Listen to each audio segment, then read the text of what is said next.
Hoje, a gente vai mergulhar a fundo num dos momentos mais impressionantes da Bíblia, Gênesis capítulo 49. Vamos visualizar a cena. Jacó, o grande patriarca, já no seu leito de morte, chama os seus 12 filhos para perto. Mas olha, isso não é só um último adeus. De jeito nenhum.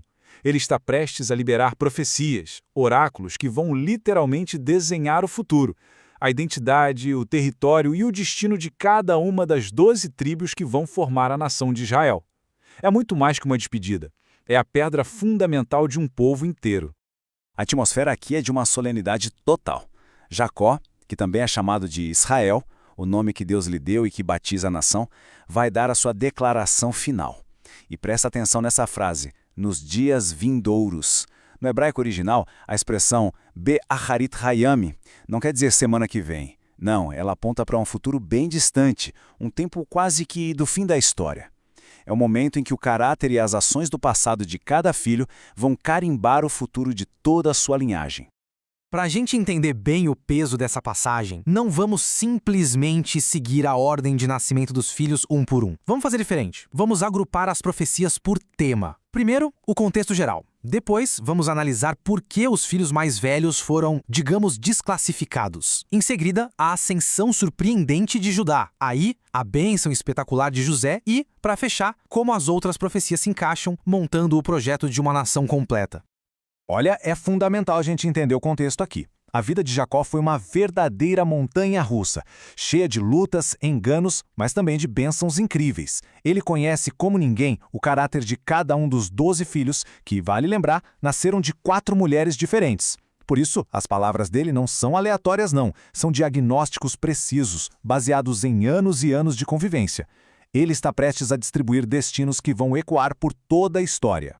E tudo começa com Rúben, o primeirão, o primogênito. Por direito de nascença, a liderança e a herança dupla deveriam ser dele. E Jacó até reconhece isso, ele diz, meu primogênito, o mais excelente em dignidade e poder. Só que, de repente, a bênção vira uma maldição. Impetuoso como a água, a expressão em hebraico é parés kamaim, passa a ideia de algo que ferve, que borbulha sem controle algum. E o motivo? Jacó joga na cara dele. A transgressão gravíssima que ele cometeu no passado quando desonrou o leito do próprio pai. Pensa só, uma única decisão, um ato de impulso, custou a ele a primogenitura. Fica claro aqui como uma escolha selou não só o destino dele, mas de toda a sua tribo. Bom, se o primogênito falhou, a lógica seria passar a vez para os próximos da fila, Simeão e Levi. Mas se o problema de Rúben foi a instabilidade, o deles foi algo bem pior, a violência fria, calculada. E eles também são desqualificados, e de um jeito ainda mais pesado. Vamos entender o porquê. Jacó coloca os dois no mesmo barco. Simeão e Levi são irmãos. E aqui não é só de sangue, é de temperamento violento. Ele está lembrando do massacre de Siquém, um episódio terrível onde eles agiram com uma fúria brutal. A precisão da profecia aqui é cirúrgica. Repara que Jacó não amaldiçoa os filhos diretamente, ele amaldiçoa a ira deles. Maldita seja a sua ira. E a consequência disso? Ele decreta que eles não terão um território unificado, eles serão espalhados em Israel. E a história confirma isso. A tribo de Simeão acabou sendo engolida pela de Judá, e a de Levi, que não recebeu terras, foi distribuída entre as outras tribos para cuidar do sacerdócio. A profecia se cumpriu ao pé da letra. Com os 3 filhos mais velhos fora da jogada, abre-se um vácuo de poder. E é nesse ponto que a história dá uma guinada espetacular. O 4º filho, Judá, que já tinha mostrado uns lampejos de liderança lá atrás, lembra quando ele convence os irmãos a venderem José em vez de matá-lo? Agora ele é colocado num lugar de destaque absoluto. A imagem que Jacó usa para Judá é uma das mais fortes da Bíblia inteira. Gur, Arié e Ehura, que é Judá é um filhote de leão. Ele cresce, se torna um leão majestoso, que era o símbolo máximo de realeza e poder no Oriente Antigo. Jacó profetiza que os próprios irmãos vão se curvar diante dele e que ele vai vencer seus inimigos. A frase "quem o despertará" não é bem uma pergunta, é mais uma afirmação. A soberania dele vai ser inquestionável. E aí a gente chega no ponto alto da profecia de Judá, um dos versículos mais estudados de toda a Escritura. O cetro, que em hebraico é shevet, é o símbolo do rei. O bastão, ou meshoquek, é o símbolo do legislador, de quem governa. A promessa é muito clara. Vai existir uma dinastia de reis vinda de Judá.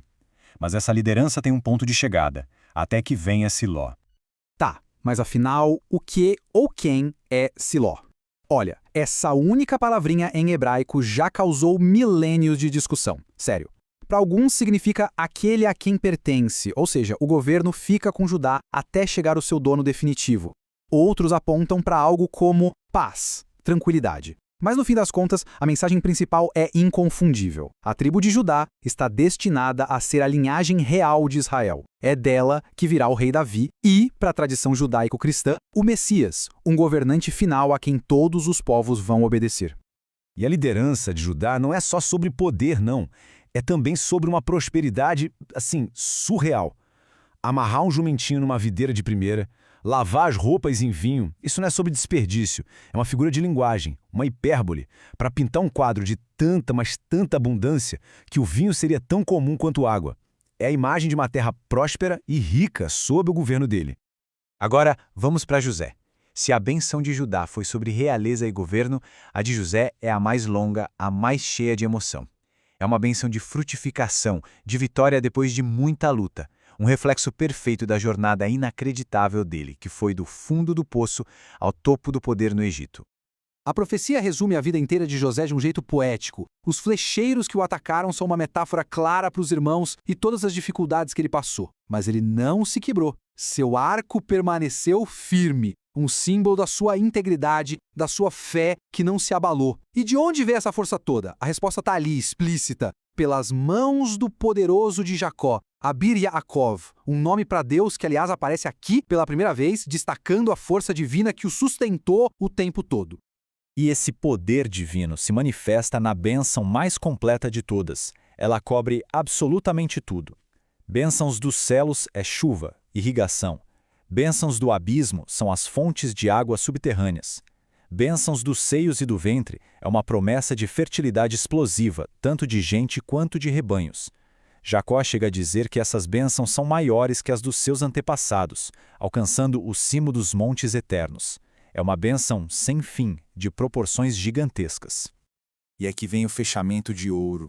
A palavra hebraica para distinguido é nazir, que é a mesma raiz de nazireu, alguém separado, consagrado a Deus. Ou seja, José, que foi separado dos irmãos pela maldade deles, agora é separado por Deus para receber uma bênção especial. Todo o sofrimento e a fidelidade dele foram transformados em honra.